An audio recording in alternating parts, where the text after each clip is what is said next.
Again and again in Panama, we have heard anger directed towards the Canadian mine. Its headquarters are in Canada, and it trades on the Toronto Stock Exchange. But the CEO is Australian. And we had to travel to London, England to interview him. This is where the mine's executives are based. There's no doubt that Canada's reputation has now a big black mark because of what's happened with First Quantum. What makes First Quantum a Canadian company? Yeah, we've been in Canada for 25 years. How many Canadians are employed by First Quantum? Oh, I don't know offhand how many Canadians are employed by First Quantum. But it's not a lot. Well, there's quite a few. You know, the board, it's a heavy representation of Canadian. And, you know, we've always based ourselves out of the country since the company was established for the last 25 years. Of the 9 board members, 3 are Canadian, and First Quantum employs just 25 Canadians. Does First Quantum pay taxes in Canada? Yeah, we have a large, actually a large tax, tax deficit. So actually there's tax losses sitting in Canada. What does that, I'm terrible at business, so I don't know what that means. It means that we're not in a tax-paying situation at the moment because of the income.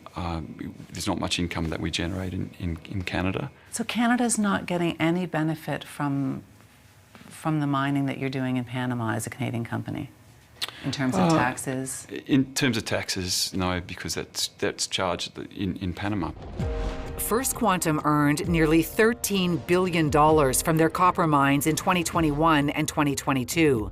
But the company pays no Canadian taxes because of agreements Canada has with Panama and the fact that First Quantum has no active mines in Canada.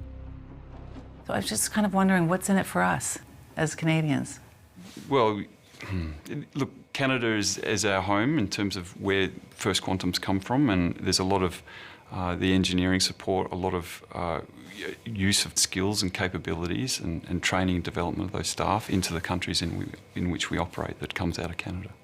As a Canadian company, all of the standards that we follow are to the highest international standards. They're the same as what we would imply to a mine that if we built in Canada, we would build in Panama. Is there anyone in Canada that's sort of tracking that? Is there any legislation that forces you to uphold certain standards, or is this just based on goodwill?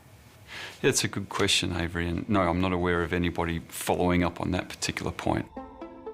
There is no legislation that would hold Canadian companies accountable if they commit environmental or human rights abuses abroad. And the ombudsman that should investigate such violations isn't independent and has no power to punish bad actors.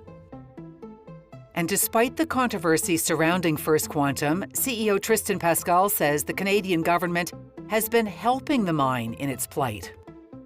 Has the Canadian government been actively assisting First Quantum in this mess that has developed around the mine in Panama?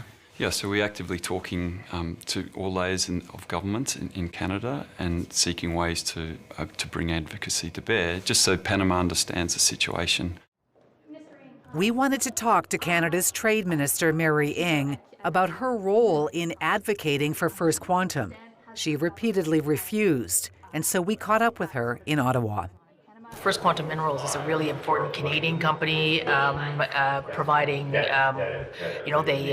providing really, copper essentially, and their work is essential. Obviously, what the Panamanian government has decided with respect to, this contract and